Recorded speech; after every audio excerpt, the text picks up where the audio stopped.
You know what my favorite kind of food is? The kind that is tiny and cute. Of course, it has to be delicious too.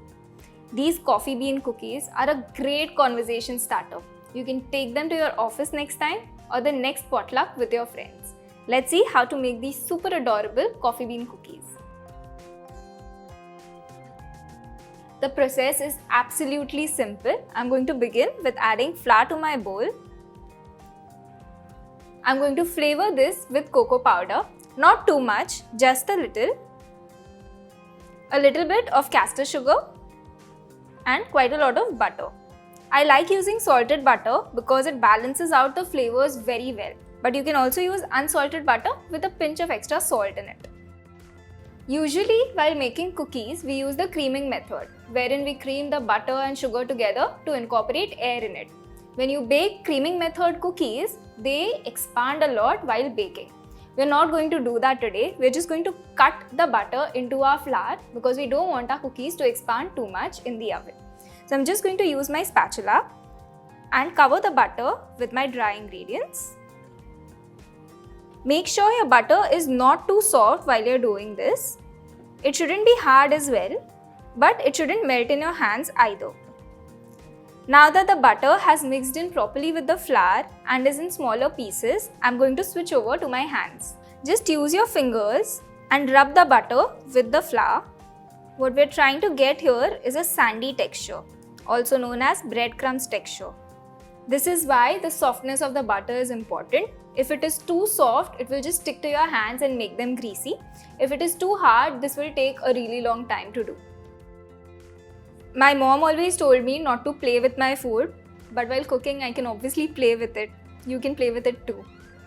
The texture is nice and crumbly, almost like breadcrumbs or wet sand. Let's turn this crumbly mixture into a dough. If these are coffee bean cookies, they have to taste like coffee, right? So let's flavor this with a hint of instant coffee. I have some instant coffee here, to which I'm going to add a little bit of hot milk. Using hot milk here is really important so that your instant coffee melts into it. Just give it a stir.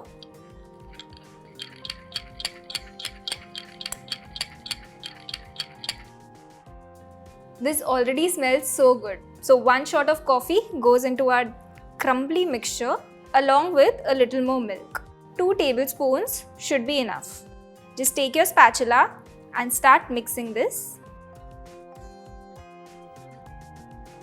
I'm going to go in with my hands again and just start bringing the dough together, just lightly.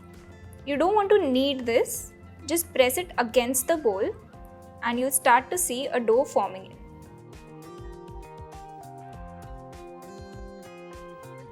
Our coffee bean cookie dough is now ready. You can turn these into normal cookies as well, but I'm going to make them into coffee bean shapes. So let's begin with that. Have a tray handy next to you. I've lined it with parchment paper. Take a small portion from your cookie dough and turn it into a ball. The size really doesn't matter here. It can be as big or as tiny as you like. Just turn it into an oblong shape, and once all the cracks are gone, take a knife. Use the back of your butter knife and make a line across the center. This looks exactly like a coffee bean. I'm going to do exactly the same thing with the rest of my dough. Although you can choose the size of your cookies, keep them more or less equal in size so that they bake evenly in the oven. Now you remember I told you we are using cutting method to make the cookie dough. This is because I want the cookies to maintain their shape.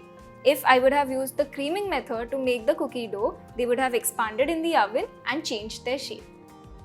Time to bake these cookies at 170 degrees Celsius for 12 to 15 minutes. My oven is already preheated.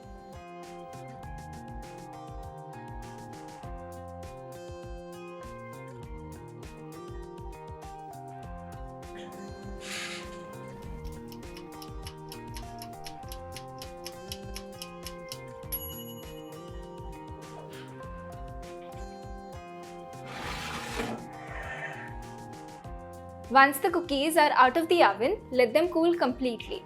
This should take around 10 to 15 minutes. My cookies have cooled down completely. I'm sure you're excited to try this recipe out as soon as possible. I can look at these cookies all day and maybe eat a dozen in the process. Try this recipe out and let me know how it turns out in the comment section below. I'll see you next time.